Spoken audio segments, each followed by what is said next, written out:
Bueno, buenos días, buenas tardes, buenas noches. Estamos aquí en este encuentro en Ágora.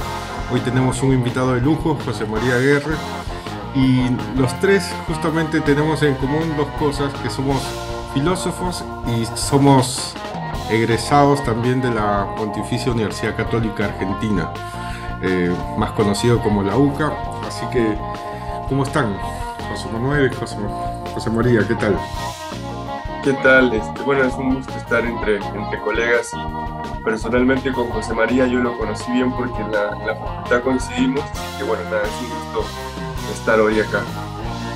Exactamente, sí, muy contento de poder estar en este espacio para charlar un rato.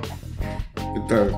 Bueno, José María, cuéntanos, ¿cómo nació un poco tu vocación? ¿Cuál sería como el origen? Nosotros, bueno, sabemos que tienes una familia muy particular en ese sentido, pero no necesariamente uno tiene que seguir las huellas de los padres, ¿no? Pero bueno, es que justamente, ¿no? A uno le gustaría por ahí a veces decir que mi encuentro con la filosofía fue al estilo de los hermanos en Narnia, ¿no? Que se encontraron de repente con el ropero y pasaron o sea, como decir, me encontré en una biblioteca oscura un libro de la metafísica y ahí empecé mi camino. Y no, en realidad me encuentro con los libros filosóficos desde que nací.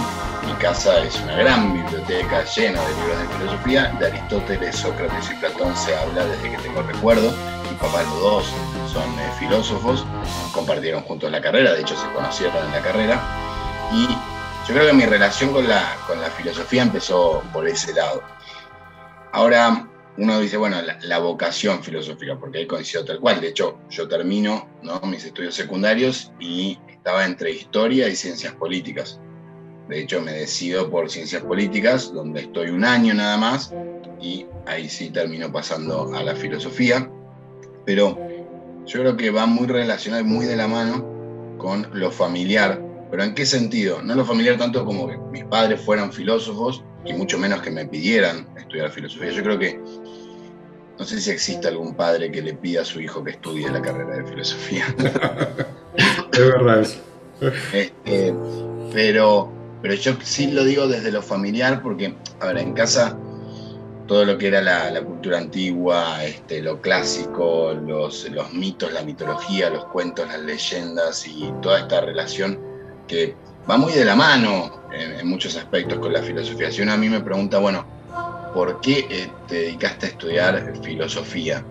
Y la verdad es que voy a responder que a mí lo que me gustaba en un principio era la mitología, a mí lo que me gustaban eran los cuentos, a mí lo que me gustaban eran las leyendas, y como esos primeros presocráticos, ¿no?, pasando del mito al logos, bueno, algo así se fue dando en mí, ¿no? El mito fue lo que me llevó al logos, por así decirlo. Y sobre todo las ganas de comunicarlo, ¿no? Las ganas de comunicar la filosofía justamente como si fuera un cuento fácil de entender, y entendiendo el valor que tiene la filosofía, ese valor que muchas veces realmente hoy en día va dejándose de lado, bueno, poder llevarlo a los demás, pero de esta manera, ¿no? Siempre a través de... Bien. Y digamos, en este mundo, digamos, tan convulsionado, y sobre todo cuando uno ve, nosotros que hemos vivido mucho tiempo en Argentina, ver ahora una Argentina tan agrietada, tan dividida, tan polarizada como en dos bandos. ¿Piensas que la filosofía tiene algo para aportar o no es el tiempo para meditar, sino de tomar acción más bien? Yo creo que las dos cosas van de la mano, ¿no? Porque uno siempre dice esto, ¿no? No hay que actuar sin pensar, ¿no? Uh-huh. Y yo creo que la filosofía siempre tiene que estar de la mano de la acción, ¿no? Tiene que ser el paso previo incluso a la acción, porque cuando uno dice, bueno, el país puede tener estos problemas, tenemos estas divisiones, estas grietas, ¿por qué no entre la sociedad, una sociedad muy polarizada ya hace mucho tiempo, cosas que también la Argentina misma es muy característica, ¿no? Con toda la polarización, ya sea en un partido político o en un partido de fútbol, ¿no? Y yo creo que lo que puede solucionar eso y lo que puede llevarnos a tomar acciones que justamente busquen subsanar estas grietas, ¿no? Y cerrar estas grietas, es volver a la filosofía, es volver a las actitudes filosóficas. Recordamos las actitudes filosóficas de los clásicos: la humildad, la apertura, la docilidad y el juicio crítico, pero un juicio crítico que viene después de todas estas actitudes, un juicio crítico que invita a decidir si esto va o no va, pero haciendo un camino previo. Yo creo que el problema que hoy tenemos es que nos apresuramos con los juicios, vamos desarrollando muchos prejuicios, nos cerramos por estar de un bando o del otro, de un equipo o del otro, y justamente perdemos el diálogo, y al perder el diálogo no llegamos a ningún lado, porque en el fondo lo que se está perdiendo es el respeto. El respeto bien entendido, ¿no? No el respeto que es, bueno, el otro que haga lo que quiera, ¿no? Sí, esa tolerancia tóxica, digamos, ¿no? Claro. Que todo vale. El respeto implica meterse en el otro, en la vida del otro, es amar, en el fondo, es querer al otro y también hacer todo lo posible por el otro, y bueno, pero para eso se necesitan todas esas actitudes detrás. Y yo creo que, y perdón si me extiendo un poquito, pero creo que viene un poco por ese lado también, y engancho con lo anterior, lo de la vocación filosófica. Si uno a mí me pregunta, ¿dónde te gustaría dar clases de filosofía? ¿Te gustaría dar clases de filosofía en la facultad de filosofía para filósofos? Sí, obviamente que sí, pero a mí me gusta darle clases de filosofía a aquellos que no están esperando nada de la filosofía, a aquellos que justamente quizás esperan lo contrario. Tengo la suerte de poder dar clases en la Facultad de Ciencias Económicas, tengo la suerte de dar clases de filosofía en la Facultad de Ingeniería o incluso en cuarto y quinto año de los colegios secundarios, y es donde disfruto porque llevando estos principios de la filosofía a gente que quizás no se va a dedicar a estudiar filosofía, a gente que quizás se va a dedicar a esto, ¿no? Que decíamos recién, a tomar cartas, a hacer actos concretos. Bueno, creo que bajar estas reflexiones, estas meditaciones y estas actitudes sobre todo, y llevarlo a un nivel donde se puedan ver en concreto y se puedan generar cambios concretos en la sociedad, creo que es lo que más me llena, y por ese lado va la vocación también. Creo que en ese sentido, José Manuel, tú también has tenido una experiencia similar, de llevar a la filosofía a lugares no comunes y con grandes respuestas, ¿no? de discípulas inclusive, ¿no? Que han tomado ese camino también. Sí, yo me acuerdo que una vez le pregunté a Juan Pablo Roldán, tú lo conoces también, José María, muy bien, porque él no daba clases en la Facultad de Filosofía, más allá de los temas políticos y demás. Me decía, claro, lo mismo que tú, ¿no? Le gustaba mucho despertar ese interés en áreas que no están en ese ambiente. A veces la misma gente de filosofía puede ser muy simplemente repetidora, o simplemente no buscando la nota, no abrir, no pensar críticamente. Entonces uno se lleva sorpresas en ambientes no filosóficos. En concreto, yo estuve enseñando en un colegio que era solamente de chicas en Perú, y sí, siempre la experiencia es muy gratificante, más allá de que te encuentras retos y demás. Pero bueno, creo que eso lo compartimos. Es muy, muy gratificante despertar ese anhelo, ese interés, despertar a gente que le encuentra un valor importante a la filosofía, que inclusive, a lo mejor te ha pasado también, que descubre en la filosofía una vocación y de alguna forma ya o quiere estudiar filosofía o quiere estudiar algo relacionado. Y bueno, eso la verdad que es muy gratificante. Sí, sí, es un poco la versión positiva de ser un tábano, ¿no? No, o sea, no es en el ánimo de hincar, sino de despertar a la gente y un poco abrirles el horizonte, ¿no? Que ese es un poco lo que pasa en este mundo, ¿no? Está como que todo muy, un horizonte muy reducido, hay como cierto maniqueísmo intelectual, ¿no? Tú eres bueno, yo soy malo, y eso pues demuestra la pobreza intelectual, una baja autoestima intelectual, porque no tienes esa entereza para poder dialogar, ¿no? Sino que antes de dialogar prefieres confrontarlo, atacarlo, porque es la única manera que uno pueda quedarse parado, ¿no? Y esa es un poco la dinámica también de lo que es el poder, ¿no? El poder en este mundo nos ha enseñado si no atropellas, no avanzas, ¿no? Y cosas muy distintas es la cuestión del servicio, ¿no? O sea, ver la vida como un servicio, que es un poco lo nuestro, ¿no? Como vocación docente, como vocación en filosofía. Creo que uno no entra a filosofía a ganar plata, sino simplemente porque tiene eso que tú dices de una vez que has descubierto. Es como, sí, todas las referencias filosóficas, como la alegoría de la caverna, todo, entran en nuestras vidas, así uno tiene la necesidad de bajar, ¿no? A liberar a sus compañeros, y muchas veces te van a tomar como loco, te van a querer matar. Cuéntanos un poco también sobre tus investigaciones. Sé que estás trabajando mucho en lo que es el camino del héroe. ¿Qué es lo que has descubierto? ¿Por qué te apasiona este tema o ha calado mucho en ti, ¿no? Bueno, es que justamente, y viene en la línea de todo lo que veníamos charlando. A ver, uno se pregunta, entonces, ¿qué hacemos en este mundo que vivimos, ¿no? En este mundo donde, como vos decías, Héctor, dentro de este maniqueísmo, también tenemos esta relación, ¿no? Esta relación de poder, que en realidad es este sistema en el cual nosotros vivimos, ¿no? Este sistema en el cual nosotros muchas veces criticamos al sistema sin darnos cuenta de que nosotros somos parte de este sistema y nosotros también estamos ayudando a que este sistema se genere.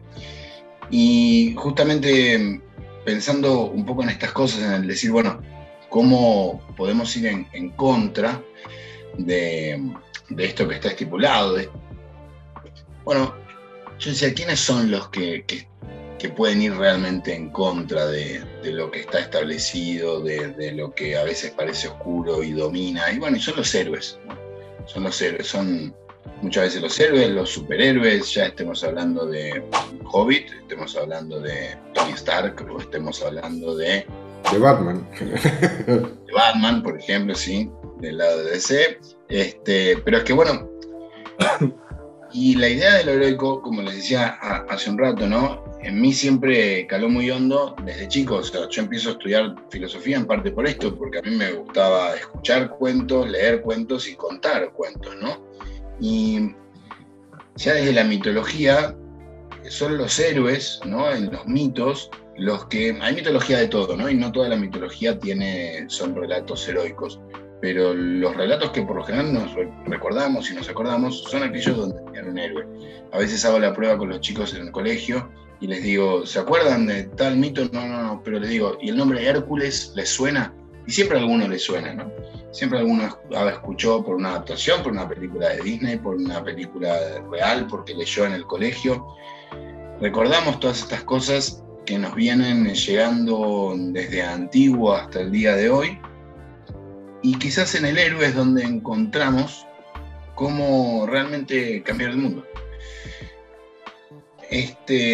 Cuando uno se pone a mirar, ¿no? Y dice, ¿por qué será que seguimos, ¿no? Con las películas de superhéroes? ¿Por qué hace unos años la última película de Los Vengadores fue la película que más entradas vendió en la historia?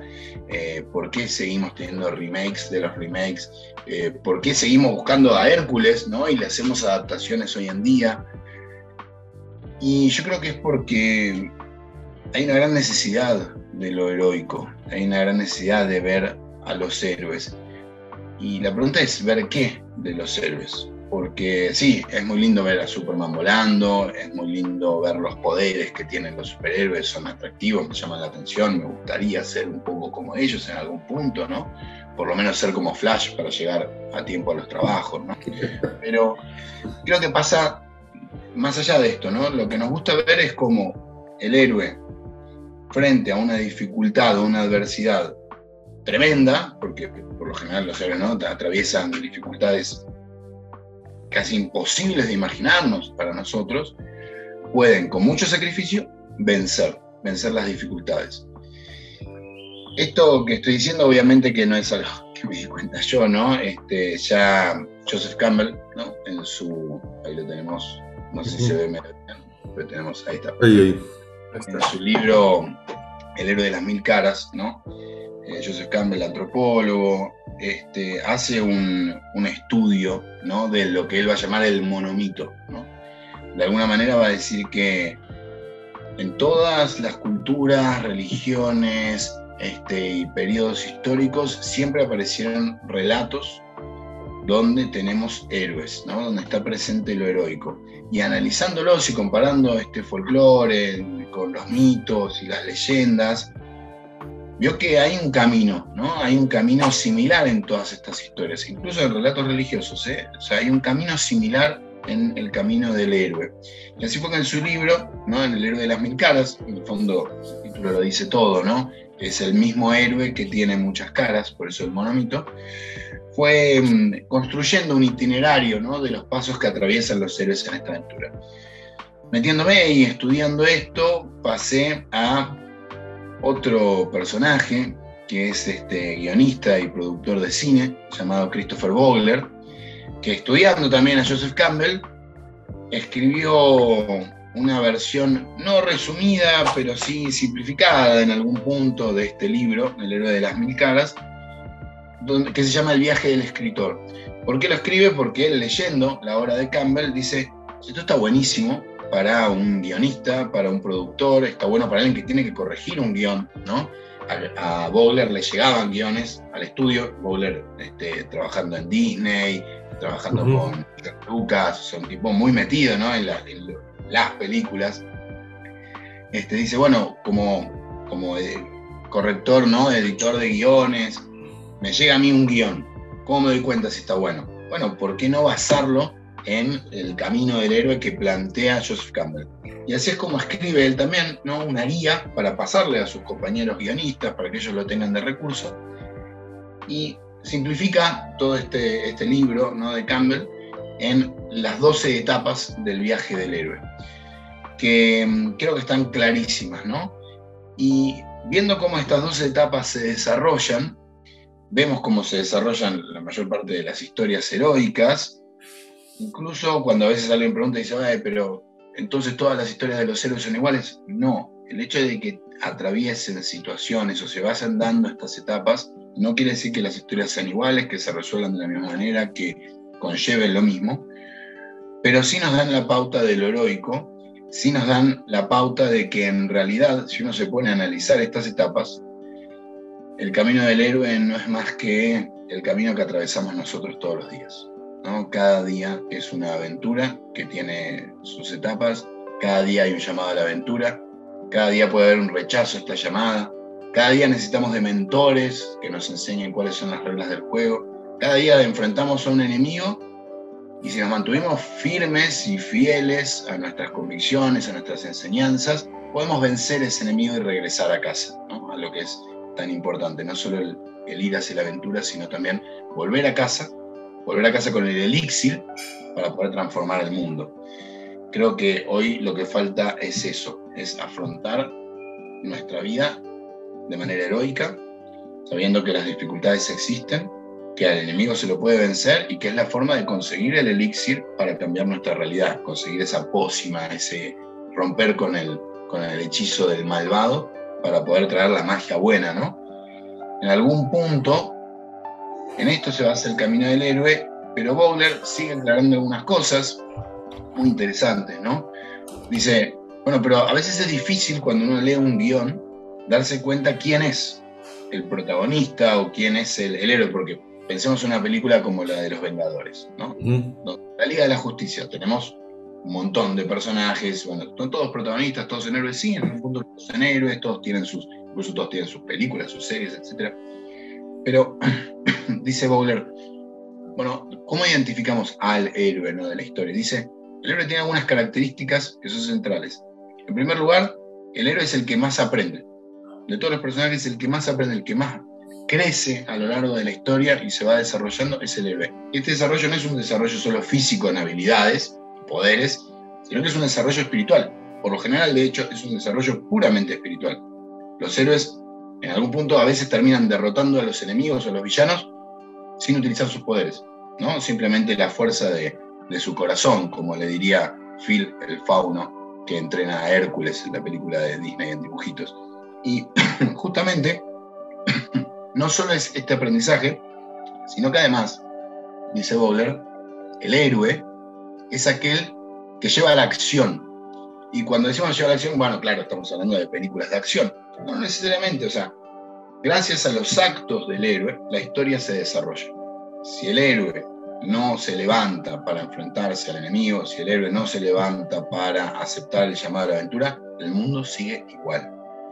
Y esto nos interpela profundo, ¿no? Porque, en el fondo, si yo no tomo cartas en el asunto en mi vida, en mi sociedad, en mi realidad, ya sea en mi colegio, en la facultad, en mi trabajo, la historia no avanza, ¿no? El héroe tiene que ser un héroe de acción, tiene que actuar.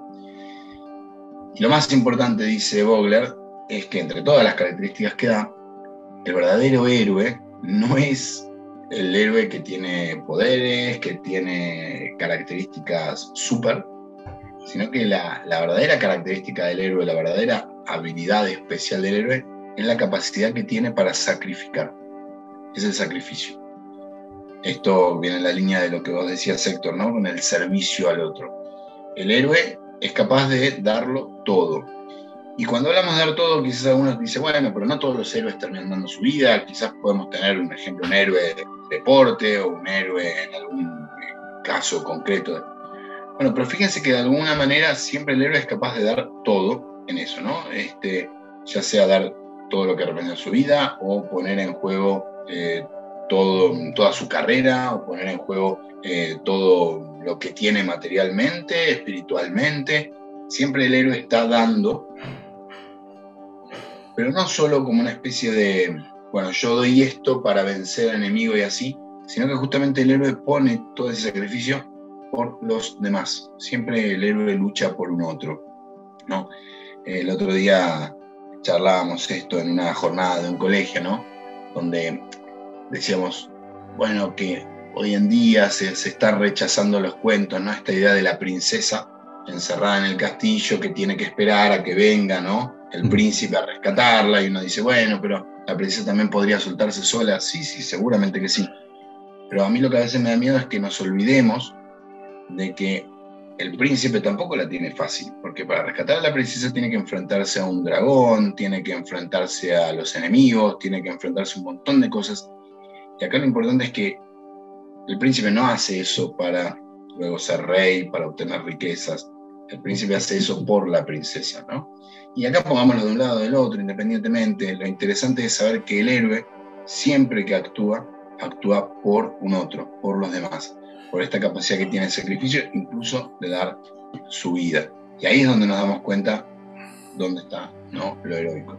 Y eso se ve claro, por ejemplo, en Spider-Man 2, ¿no? El de la versión de Raimi, ¿no?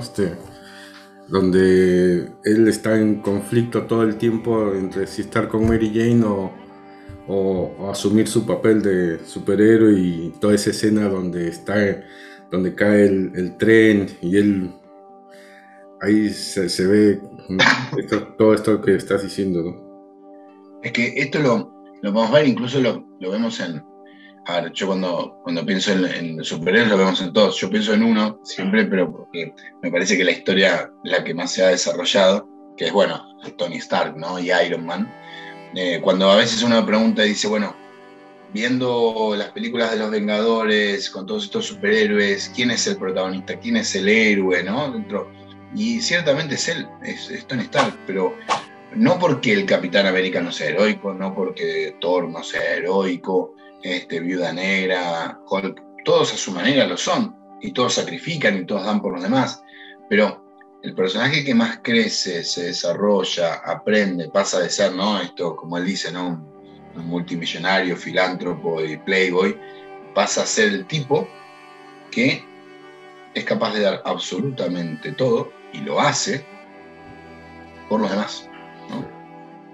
Acá estamos tratando de hablar libres de spoilers, ¿no? Pero justamente es aquel que, incluso pudiendo no hacerlo, porque si recordamos en las últimas películas, él tiene la opción de dejar todo como está, pero lo vienen a buscar y le dicen, no, vos tenés que ayudarnos para que las cosas cambien. Pero yo estoy muy bien así, ¿eh?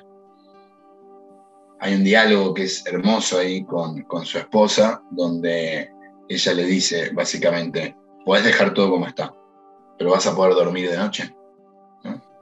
Y ahí es cuando él dice, bueno, no voy a poder dormir, y se pone a la noche a ver cómo salvar el mundo, y así termina la historia, pero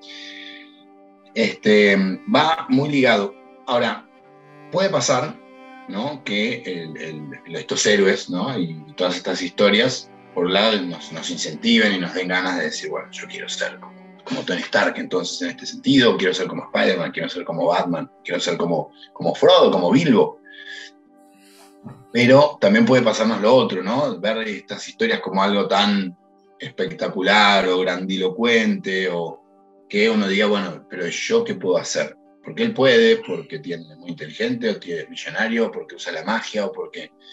Bueno, y creo que, y en esto Vogler también lo deja muy claro, y Campbell también, ¿no? Los héroes, fíjense que siempre tienen unas características que son únicas, ¿no? Que son las que nos atraen, ¿no? Esto de que tiene un poder especial, una habilidad distinta. Como nosotros también, ¿eh? Tenemos nuestros talentos, en lo que nos diferenciamos, en lo que somos buenos. Pero también tienen características universales. El héroe sufre, el héroe quiere ser amado, el héroe se siente solo, el héroe busca estar con los demás, el héroe a veces se enoja, el héroe a veces quiere venganza también, ¿por qué no? Y son estas características universales de los héroes donde nos podemos sentir identificados, y viendo esta conjugación de características universales, características únicas, hacernos entender que en realidad, ¿no? Todas estas historias están representando lo que nosotros vivimos día a día, y que, como decíamos hace un ratito, ¿no? En realidad nosotros tenemos la oportunidad de cada día, ¿no? Vivir como héroes. A veces, cuando vemos una película, vemos una historia que se va desarrollando, ¿no? Y asociamos que es bueno. Pero para nosotros que no tenemos solo una historia, por así decirlo, ¿no?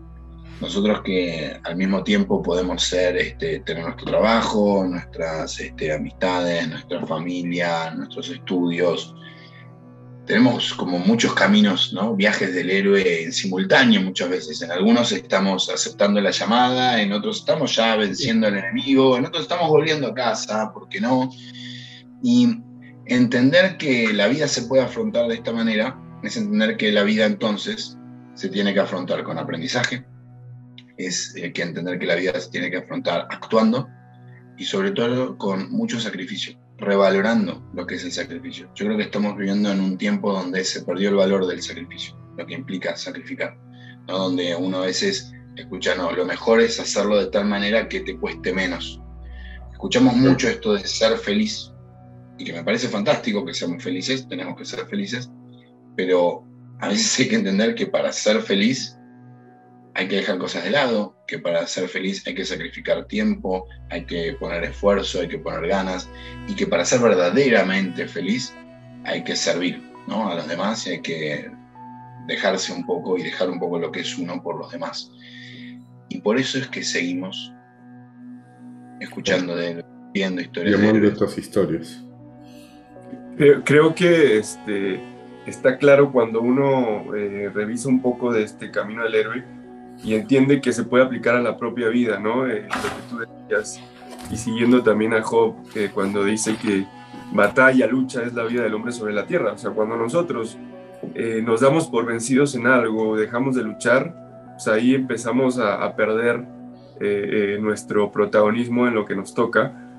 Y hay dos momentos del camino que yo quisiera como profundizar un poquito. Hay un momento en el que el héroe tiene el llamado, pero digamos tiene miedo también porque se le viene algo grande o piensa que no va a poder. Entonces hay un primer rechazo, como decías, pero sin embargo se encuentra que hay gente que le puede ayudar y el mentor.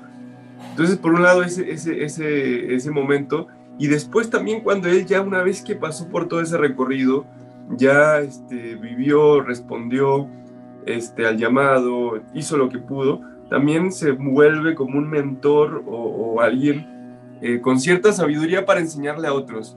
Esto, ¿cómo lo podrías ilustrar en algunas películas? Que me parece, creo que hay películas que lo muestran de forma genial.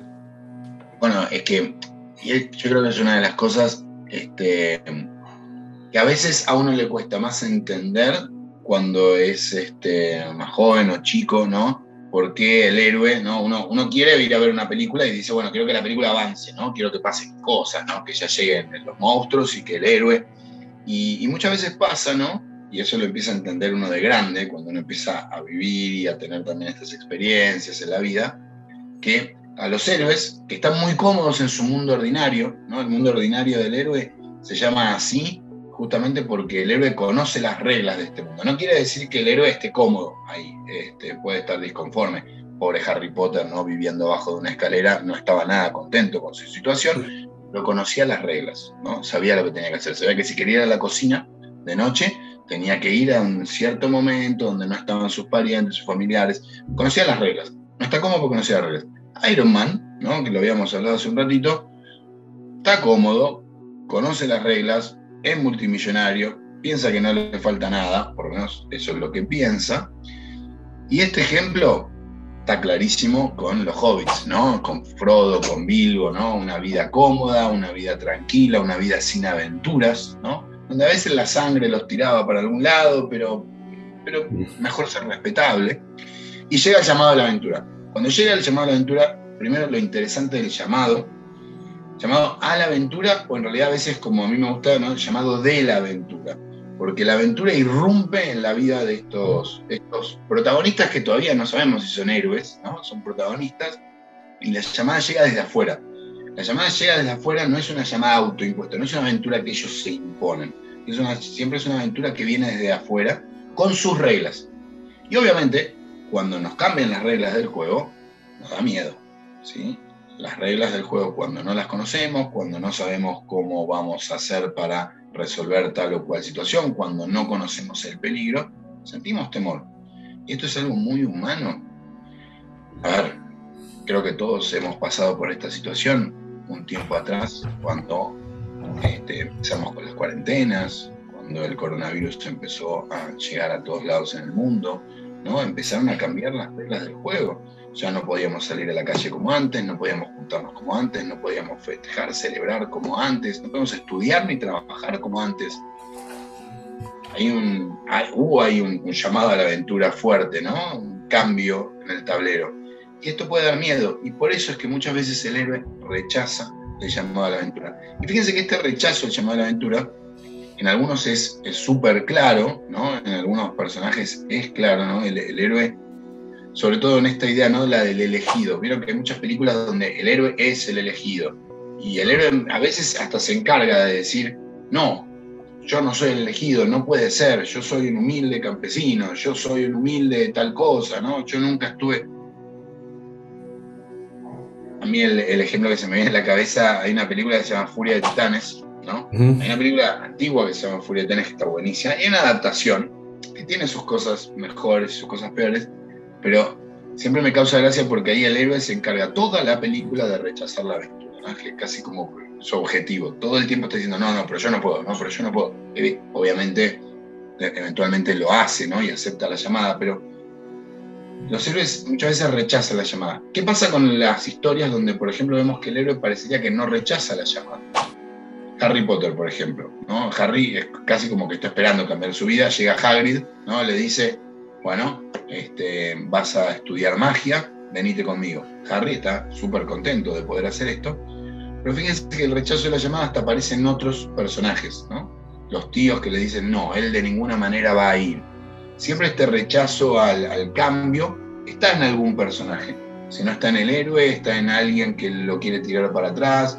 Si no está en el héroe, está en la historia misma de su vida. Ahora, cuando el héroe siente miedo y no sabe cómo hacer, ahí es donde aparece la figura del mentor, ¿no? Ahí es donde aparece la figura del mentor, del sabio, del anciano o la anciana, ¿no? Ese que viene a darle consejo, que muchas veces no es más que otro héroe, ¿no? Otro héroe que ya pasó por un camino, ya pasó por su aventura, ya venció. Ahí me hace pensar mucho en Obi-Wan Kenobi, ¿no? Cuando va a buscar a Luke. Él ya tuvo, ¿no?, su enfrentamiento, ¿no?, con el Imperio, él ya tuvo su enfrentamiento con el enemigo, y ahora viene a buscarlo a Luke. Y fíjense qué lindo es este ejemplo, ¿no?, del mentor, llamémoslo Dumbledore, Gandalf, en muchos aspectos. Incluso el mentor a veces puede ser alguien que pasa y dice solo unas palabras, ya que Héctor tiene la remera de Batman. ¿Cuántas veces el mentor fue el propio Alfred, ¿no? Su mayordomo también? Entonces, el mentor es aquel que da esas palabras de sabiduría cargadas de experiencia, y hasta en algún punto uno diría, bueno, si sabe tanto el mentor, ¿por qué no afronta él al enemigo? De hecho, esto es algo que a veces hasta yo me pregunto, ¿no? Que nos tiene que pasar a todos los docentes. Nosotros muchas veces enseñamos, ¿no?, a nuestros alumnos, como decíamos hace un rato, ponemos al servicio lo que nosotros tenemos para que ellos puedan continuar la historia, ¿no? Y en algún punto yo creo que algún alumno debe mirarnos como diciendo, bueno, ¿y esto por qué no lo haces vos entonces? Y creo que es porque el mentor sabe que las habilidades que tiene ese héroe, los talentos que tiene ese héroe, esas características, como dijimos, tanto únicas como universales, son propias de ese héroe, y solo él es el que puede continuar la aventura. A mí me molestaba mucho cuando era chico leer El Hobbit de Tolkien, donde en la historia del Hobbit, que me encantaba la historia, pero me molestaba como Gandalf, el mago, acompañaba a los enanos y a Bilbo por momentos. Por momentos se iba, se las tomaba Gandalf, ¿no? Y siempre eran momentos muy complicados, o tragos o arañas, y Gandalf no estaba. Y a mí eso, porque a mí me gustaba el personaje de Gandalf, porque claro, Gandalf la tenía clarísima, era el mentor que además era poderoso, que conocía las reglas del juego, que podía vencer a cualquiera, es un mago. ¿Y por qué los dejaba pobres ahí, entre las arañas, entre los tragos? Gandalf tenía claro esto: la aventura no era de él, la aventura era de Bilbo, de sus compañeros enanos, de Thorin, ¿no? Y ellos eran los que tenían que llevar adelante la aventura. Esto lo vemos en otras películas, ¿no? El mentor es una figura que aparece mucho. En los Juegos del Hambre, por ejemplo, tenemos a Hamlet, ¿no?, que es el que ganó los Juegos del Hambre para este distrito hace mucho tiempo, y ahora viene a mentorear a Katniss y a Peter, ¿no? También creo que Perdón, ahora que lo decías, es hasta el papel de un padre de familia, ¿no? Si el papá va a estar, sí, presente, pero también parte de su tarea es ser como un mentor y sobre todo promover aquellas habilidades para que después el hijo se desarrolle solo y haga su vida. Y ese es como lo más importante, o sea, que el padre no sea tan sobreprotector que le haga todo, porque si no, el hijo después su aventura no la va a vivir, ¿no? Estaba pensando en eso. Es que justamente el mentor ayuda a que se desarrolle físicamente, pero sobre todo espiritualmente, y que vaya desarrollando también esta actitud heroica, ¿no? Muchas veces el mentor es aquel que le tiene que poner los puntos al protagonista, ¿no? Y decirle, acordate por qué estás haciendo esto.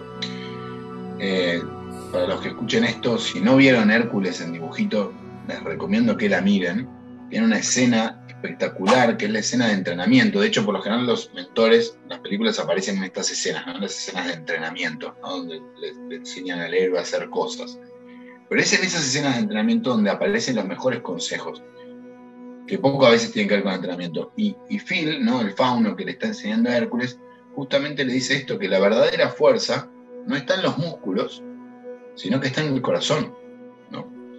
Y ahí es donde viene acá lo que decía, ¿no?, José Manuel, el mentor, como el padre, como el docente, como aquellos referentes, ¿no?, son los que buscan justamente promover a los demás, como el líder en el fondo también, ¿no? Es aquel que busca promover al otro desde su lugar, desde su experiencia, desde su conocimiento, pero para que el otro pueda llevar adelante la tarea. También es un reconocimiento. Bueno, José Manuel decía esto, ¿no? El héroe luego puede convertirse en mentor él también.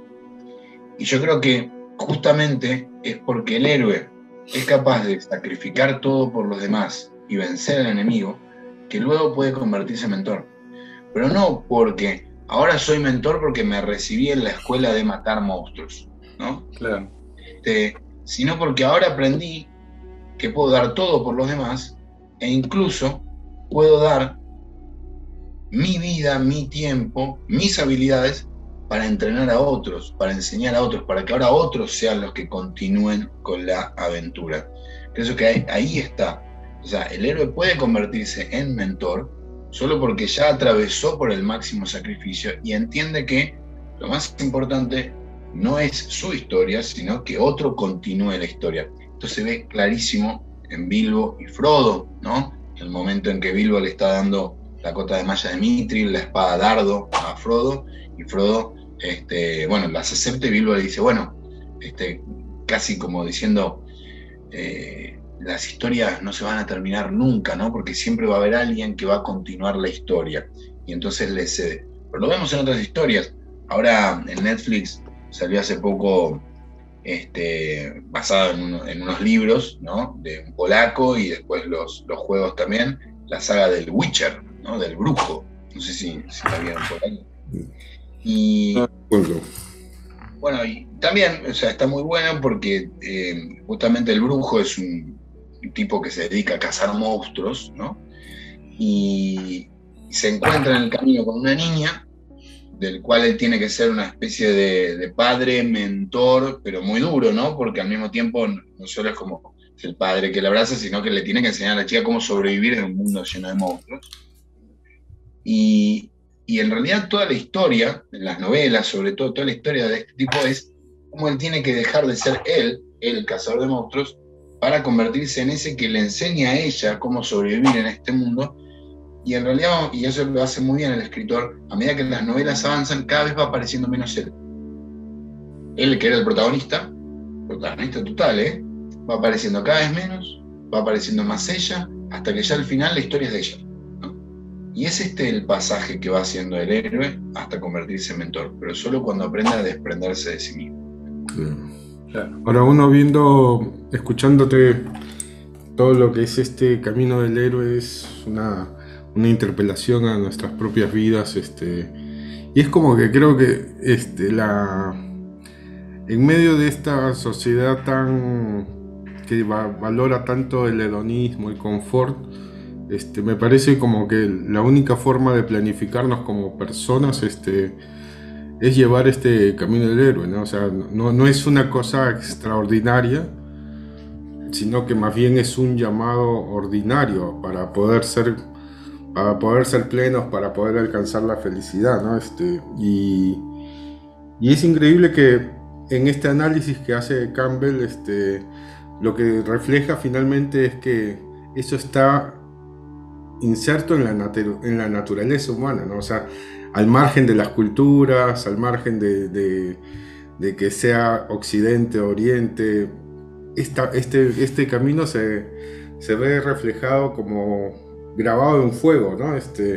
En la naturaleza humana, y eso habla un poco de hacia dónde tenemos que ir como personas, ¿no? Es que bueno, Héctor, vos pensás que hoy en día, lamentablemente, la transmisión de valores la tenemos abocada, o sea, ¿quiénes se encargan de transmitir valores hoy en día? Los superhéroes, ¿no? En realidad los valores, estos ideales, la nobleza, el sacrificio, el honor, todas estas cosas, muchos de los jóvenes de hoy en día acceden a estas cosas, jóvenes y niños de hoy en día, acceden a estas cosas a través de los superhéroes y nada más. ¿A qué voy con esto, no? Y esto no es algo raro que pase, porque, como decías vos, Héctor, con esto de que la historia del héroe está inserta en la naturaleza humana, por eso, desde el principio de los tiempos, nos juntábamos alrededor del fuego a contar historias sobre héroes, ¿no? Y por eso es que ya en las cavernas, las pinturas rupestres que nos quedan, ¿no? Estas pinturas representan a los héroes de la tribu, cazando y trayendo el alimento. Fijémonos que en realidad desde el principio de la humanidad hasta ahora, son las historias de los héroes las que nos siguen marcando la pauta de cómo vivir. Obviamente, ¿no? Después nosotros lo sabemos, podemos tener la filosofía, podemos tener las ciencias, podemos tener incluso la fe, la religión, pero en el mundo como viene hoy en día, yo creo que muchas veces, y donde se han perdido un montón de cosas, es gracias a los héroes, a los superhéroes y a estos relatos que se sigue manteniendo encendida esta llama del sacrificio, el dar la vida por el otro, el servicio, dar la vida por los demás. Y creo que eso es tan propio de la naturaleza humana, que no se va a apagar nunca. Tarkovsky, este cineasta ruso, decía que el hombre moderno ha olvidado, dice, aquella libertad de que disponían los hombres de todos los tiempos, que es la libertad de ofrecerse en sacrificio, dice, y de darse a sí mismo, a su época y a su sociedad, ¿no? Pero ese creo que es la gran crisis que tenemos hoy en día, ¿no? La capacidad de que la gente no tiene esa libertad de ofrecerse en sacrificio, ¿no? Y es justamente el camino del héroe es ir en contracorriente a toda esta cultura que erige el mundo hoy, ¿no? Sí. Y cuéntanos un poco entonces ahora hemos hablado de todo esto, pero estás preparando un curso de 4 encuentros para Ágora. Cuéntanos un poco de qué va este curso. Bueno, en realidad como buena historia de héroes, ¿no? El curso también va a tener su camino, ¿no? Su camino del héroe, por así decirlo. Son 4 encuentros donde se va a ir desarrollando esta historia. No voy a spoilear, ¿no? Porque a nadie le gustan los spoilers, pero sí les voy a decir que, bueno, en realidad muchas de las cosas que hoy por hoy estuvimos charlando se van a profundizar ahí, haciendo un análisis un poco más concreto y profundo, ¿no? De cada una de las etapas del viaje del héroe, las características de los héroes, de dónde viene también esto, ¿no? Los orígenes de lo heroico. Y también metiendo algunas cosas que tienen que ver con el por qué recurrimos a esto. Y en ese sentido, trabajar un poquito con Tolkien, trabajar un poquito con Lewis y trabajar un poquito con Chesterton también, que de alguna manera nos van a plantear el por qué tenemos la necesidad de los cuentos de hadas, por qué tenemos la necesidad de lo fantástico, por qué tenemos necesidad de la leyenda, ¿no?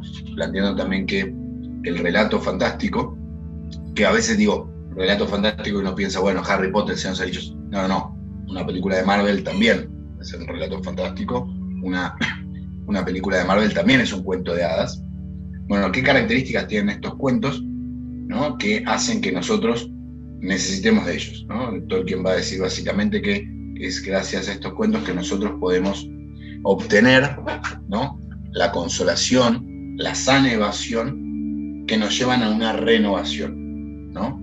Irnos a este mundo secundario nos permite reflexionar, repensar y actuar en el mundo primario, porque en el fondo el mundo de Marvel, el mundo de El Señor de los Anillos, el mundo de Harry Potter son subcreaciones, ¿no?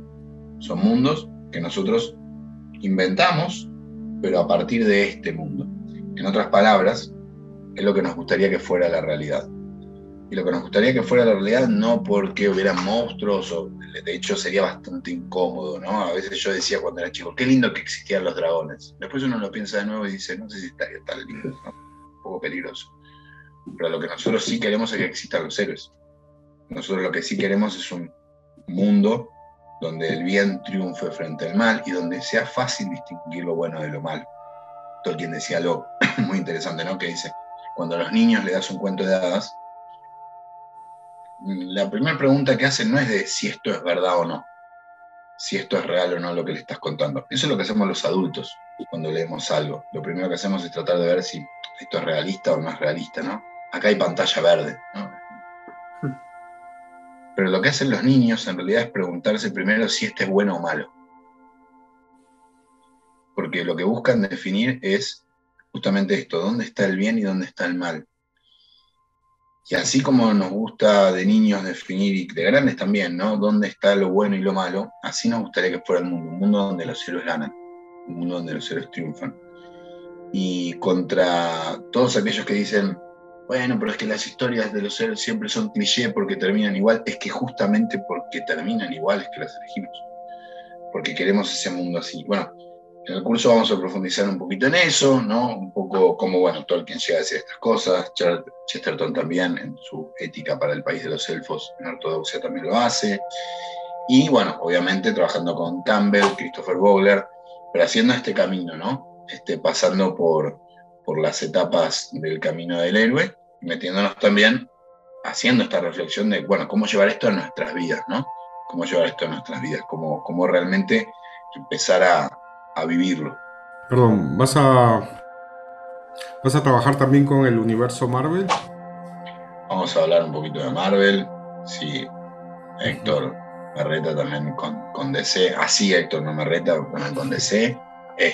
La idea sería, bueno, ir abordando un poquito desde distinto, ¿no? O sea, a mí todo lo que es los superhéroes me encanta, pero bueno, también Star Wars, todo lo que es lo fantástico como el Señor de los Anillos, que ya hemos mencionado también, y lo que va saliendo. La verdad es que, claro, como les digo, a mí estas cosas me encantan, o sea, no tengo ningún problema en decir que me encanta ver películas, leer libros, cómics y todo, porque verdaderamente es ahí donde también encuentro toda esta inspiración para después ponerme a sentarme y leer textos choclazos así de filosofía, porque en el fondo las dos cosas vienen de la mano, ¿no? Uh-huh. Si uno puede encontrar la filosofía en una película de Marvel, verdaderamente no está mirando bien la película de Marvel, ¿no? Sí. Y porque haciendo esa relación entre el camino y la filosofía, en definitiva el camino del héroe también es el camino del filósofo, ¿no? Hay un llamado, hay mentores. La alegoría de la caverna de Platón es eso. Claro. La vida de Sócrates también, y la vida de cada filósofo también, ¿no? Es así. La vida de cada uno, ¿no? Pero ciertamente en la filosofía esto se ve muchísimo cuando tenés como vocación una ciencia que, bueno, es inútil, ¿no? O sea, inútil en el mejor sentido de la palabra, ¿no? Que no tiene una utilidad para algo, no es un medio para algo, sino que es un fin en sí mismo. Y cuando vos siempre amás algo que es un fin en sí mismo, que no tiene una utilidad de otra cosa, sino que lo amás porque lo amás, y bueno, estás dando todo por eso. Pero eso nos pasa con el amor, eso nos pasa con las cosas que nos hacen felices, ¿no? Creo que por eso la filosofía tiene esto, de heroico, es dar todo por algo que no es que te va a servir para otra cosa, no es un negocio, ¿no? A veces, también esto lo vamos a hablar en el curso, ¿no? El antihéroe, otro aspecto que está ahí, que el antihéroe es ese héroe, pero que siempre está haciendo negocios, ¿no? O sea, quiere su recompensa, hace las cosas por... Después a veces nos vamos dando cuenta que quizás no lo hacen tanto por eso, que hay otras cosas de fondo, pero siempre se presenta así.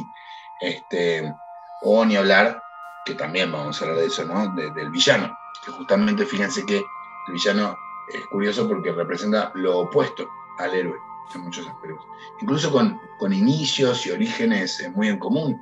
Ya hace varios años nos tratan de mostrar varias películas donde el villano es el protagonista y lo tenemos que entender, pobrecito. Y es que ciertamente, ¿no? Muchas veces es pobrecito, ¿no? Tuvo una vida muy dura, muy difícil, pero en el punto de inflexión, ¿dónde está? Donde están dispuestos a sacrificar su vida por el otro o sacrificar su vida por sí mismos. Porque el villano puede sacrificar la vida, ¿eh? El villano se manda, pero lo hace siempre por el beneficio propio o por lo que él piensa que... No por escuchar al otro, sino por lo que él piensa que es la mejor solución, ¿no? Bueno, Bueno, muchas gracias, José María. Realmente ha sido una charla muy profunda, amena también, conmovedora, interpelante en varios puntos, ¿no?